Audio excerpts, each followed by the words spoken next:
साबिक वज़ीर-ए-आज़म और मुस्लिम लीग नून के कायद नवाज शरीफ ने कहा है कि हमारा हदफ इमरान खान नहीं बल्कि इसको लाने वाले हैं, क्योंकि हमारी जद्दोजहद भी इमरान खान से नहीं इसे लाने वालों के खिलाफ है।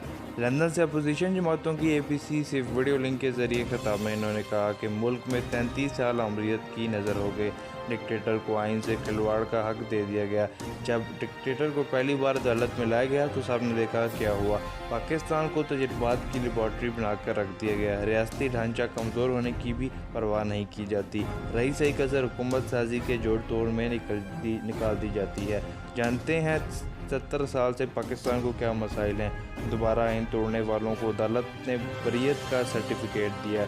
ये सलूक अवाम के साथ किया जा रहा है और सज़ा भी अवाम को मिल रही है, क्योंकि मुल्क में जमहूरियत कमज़ोर हो गई है और अवाम की हमायत से कोई जमहूरी हुकूमत बन जाए तो कैसे इनके खिलाफ साजिश होती है और कौमी सलामती के खिलाफ निशानदही करने पर इन्हें गद्दार करार दे दिया जाता है। साबिक वज़ीर-ए-आज़म यूसुफ रज़ा गिलानी ने कहा था कि मुल्क में रियासत के अंदर रियासत है, लेकिन अब मामला रियासत से बालातर हो चुका है।